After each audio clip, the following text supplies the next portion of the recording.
Going to be deep. Whoa!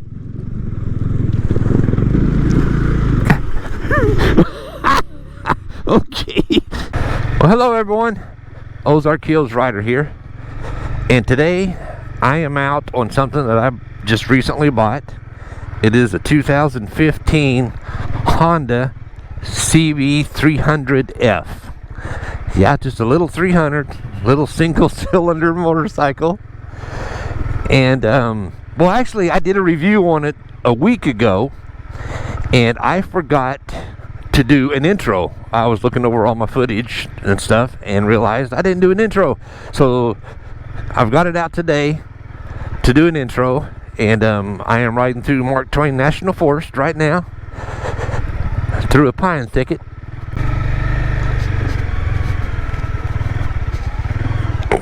Whoa! Hey, ouch! Ow, ow, ow, ow, ow. Ouch.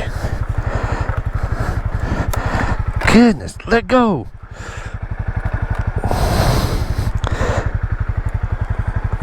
I can't believe that.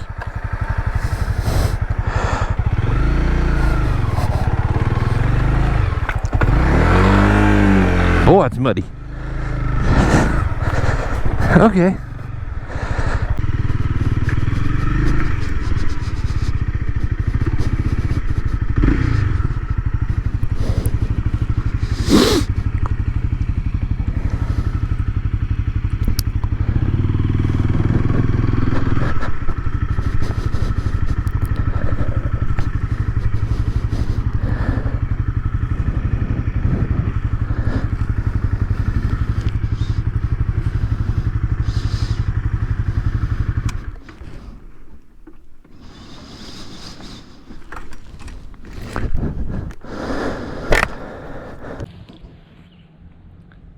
Okay, so let's talk some specs on this bike.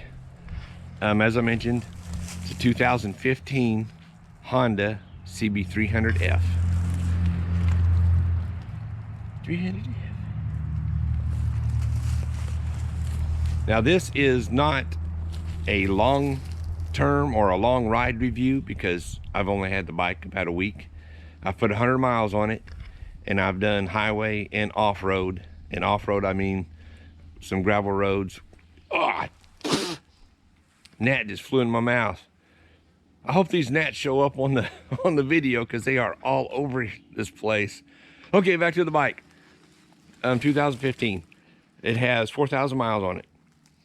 It is considered a naked bike because of not a full fairing bike. Although I like the plastic there in front and the lower belly pan. I think that looks good. All right, it is classified as a 300, but it's actually a 286cc with a whopping 17.4 cubic inch motor. Yeah, oh yeah. And it is just one cylinder, single cell motor. Yeah, that's okay. It still pushes 30 horsepower.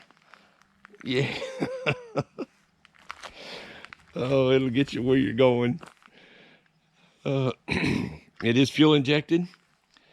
It has a double overhead twin cams, liquid cooled.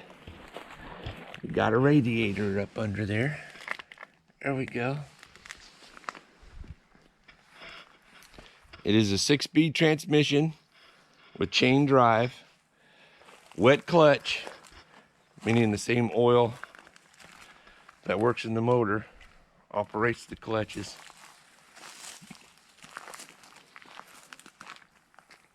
Get back to the front and talk about the forks. Front forks are the old style, what I call telescopic forks. No adjustments on them, but they're set pretty good. I mean, they've got like, what is it? Like almost 5 inches of travel on the front forks.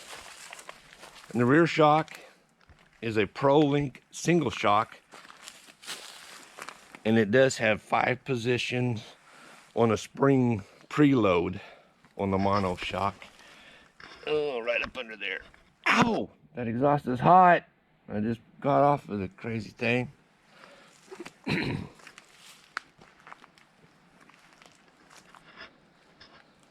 The tires, both 17-inch. Front one is a 110 70 17, and the rear is a 140 70 17.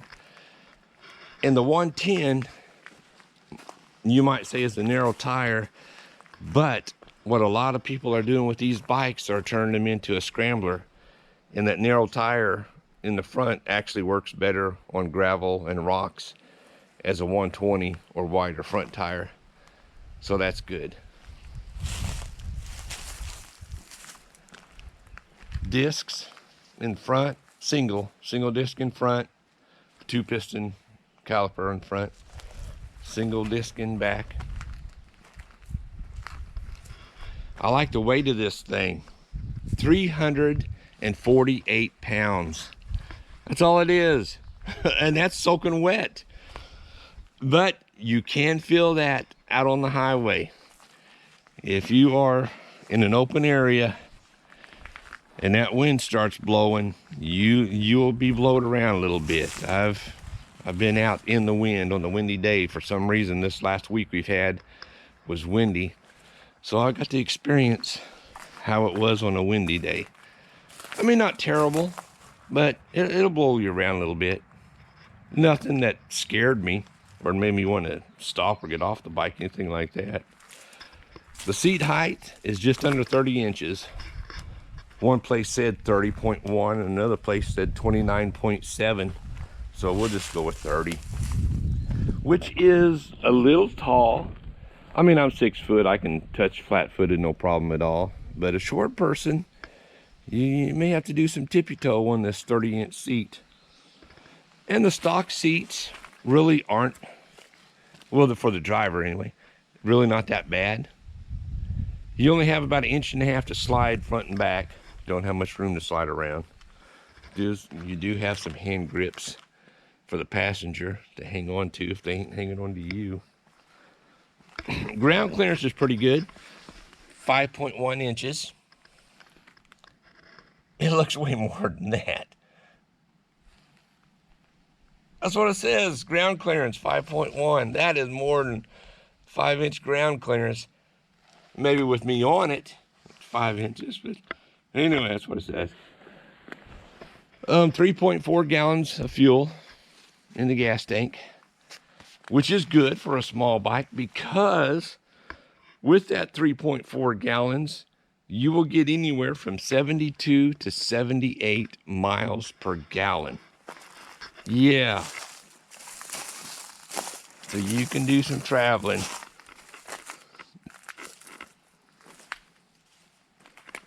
Well, that's it. Oh, I'm in a cool place. I am working on another video. I won't get into it, about these old buildings. Let me step in here. And if anybody can guess what this old building is, leave a comment down below if you think you know what it is.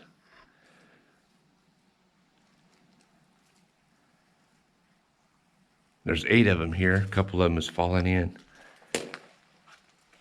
But I am doing a separate video of this location, so stay tuned for that.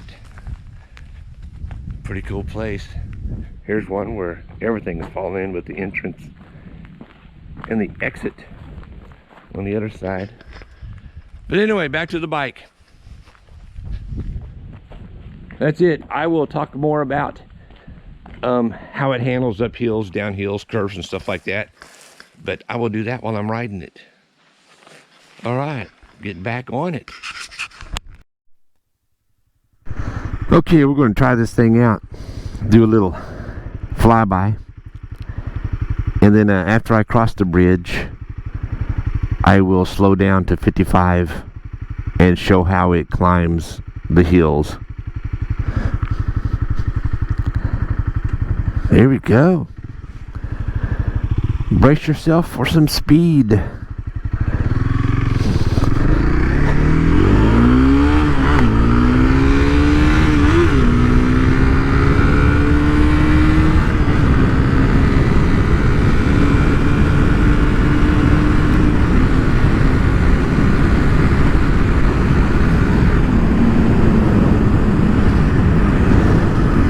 Okay, I'm in high gear, full throttle. I'm at full throttle right now. I know this video won't show how steep this hill is, but it is a pretty steep hill and a long hill. Okay, I started at 55 up the hill. I'm at 60. I'm still full throttle. It's not doing too bad. I'm at the top, 61. Not too bad. Ooh. Oh, that's even deeper than the last time I done this. Wow. Okay, I gotta do it. I'm here. This is going to be deep. Whoa!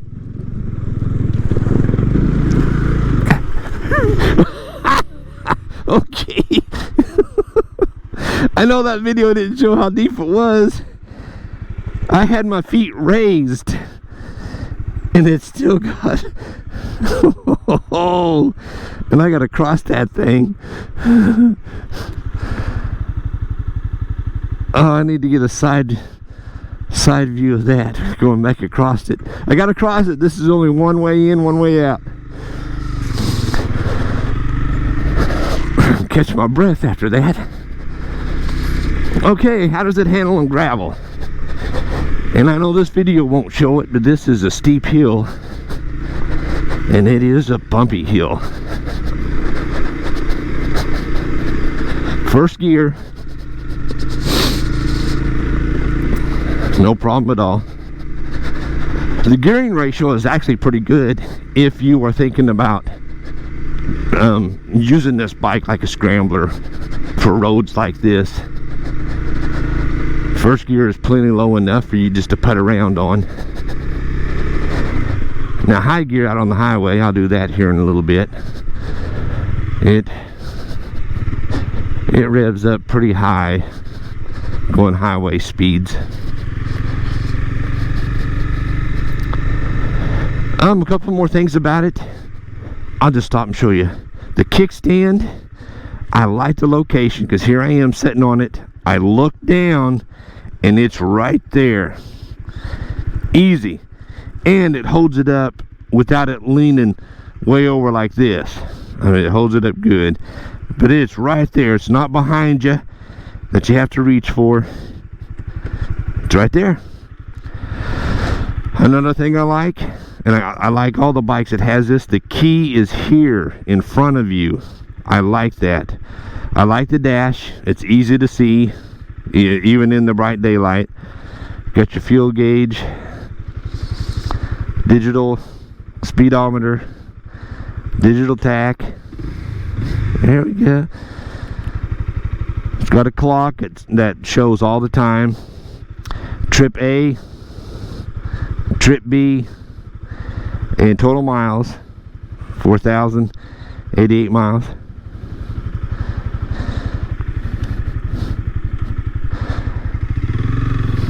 And well, I think the front forks does fine for off-road and on highway because there is no adjustments on them. But they're pretty smooth even on dirt roads. There is 11 Point River. I am in the Mark Twain National Forest.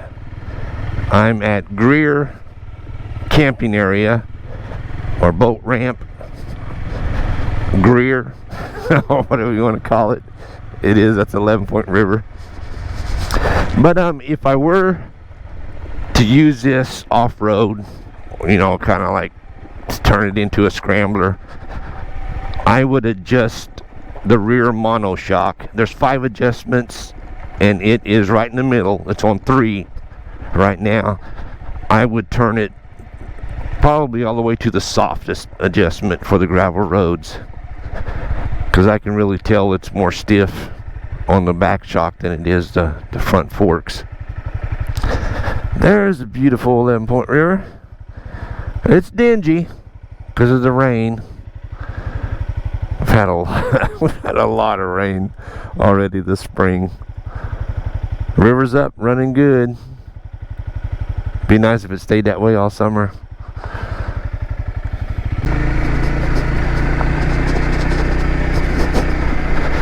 For a single cylinder motor with just under 300 cc's, it has good takeoff. Well, I did that flyby a while ago. I hit 70 miles an hour from where I took off and where I crossed the bridge. I hit 70. Now in my Suzuki GSX-R 750, that same distance, I can hit 130. So, I mean, yeah, completely two different bikes.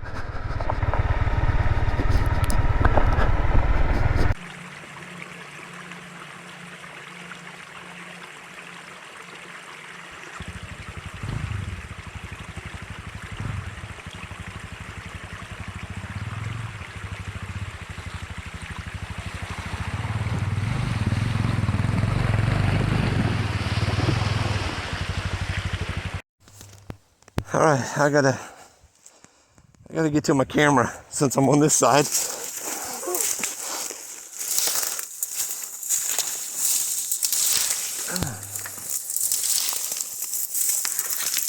Ow.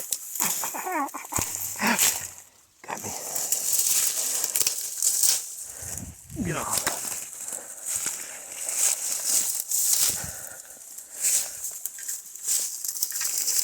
Ouch. Okay. There's my camera. There's my view. There's my bike. Okay, this is for the local people. There is Birmingham Holler, or the road to it.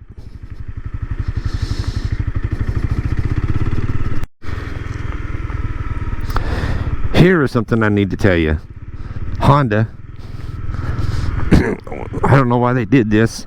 The horn and the blinker, they've switched places to what they are on most bikes.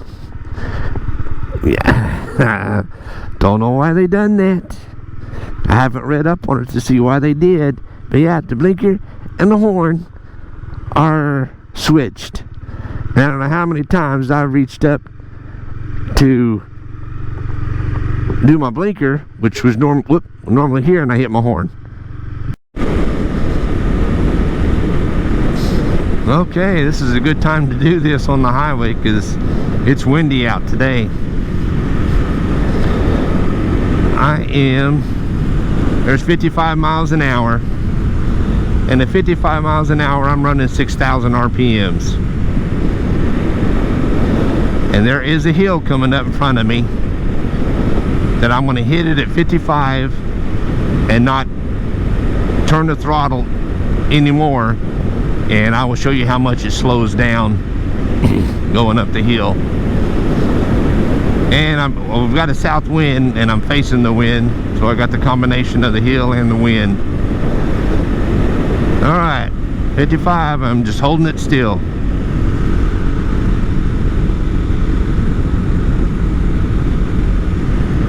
Slow down to 50.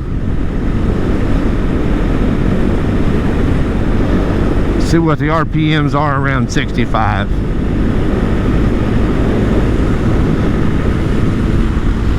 There's 65, running about 6,700 RPMs.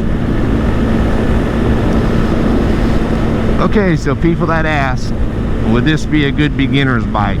My opinion, 100% yes. It would be a great beginner's bike. It actually surprised me, the takeoff. I mean, with only 30 horsepower, you're thinking 30 horsepower? Yeah, it does good taking off. Actually, it does better taking off than it does out on the highway like this on a windy day. But yeah, I would recommend a beginner's bike. This would work good, and actually a little beyond beginners. I mean, I would ride this as a beginner for a long time before I would step up to something bigger. You know, I tell people, and I've said this before, I do about 17,000 miles each year on the motorcycle. And what I say is I don't go far, I just go often. Now, if I was wanting to do a long trip, like from here to Pikes Peak, I don't know if I would take this. Would it do it? Yeah. It wouldn't have a problem doing it. I'm just used to bigger bikes, more experience, and I would take a bigger bike. But this would do it. I mean, the biggest part of maintenance on these bikes, and this being a Honda, Hondas are very reliable. The resale on Hondas are really good. But, well, that's what I was saying. Oh yeah, maintenance. I'm old, my brain's old. Maintenance is key on these bikes, especially a little single cylinder. Keep that oil changed. Use your Honda recommended 10W40 oil and change often.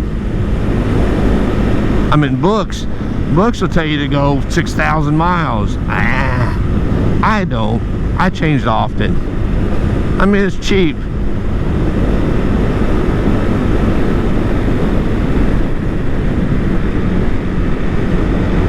Well, I am almost back to Alton. I want to thank everybody for watching this video. This is just my opinion on this bike, and I hope you appreciate it. Hope you enjoy it. Go out and buy you one. I don't care what kind of bike it is. Go buy you one. To do this right here on this beautiful day, the people who don't ride does not know what this is right here. This is enjoyment. It really is. Stress relief, whatever you want to call it. It's just flat out fun. It really is. And that comes from somebody who's been riding, for about 42, 43 years. Alright guys, I'll see you in the next video. God bless you.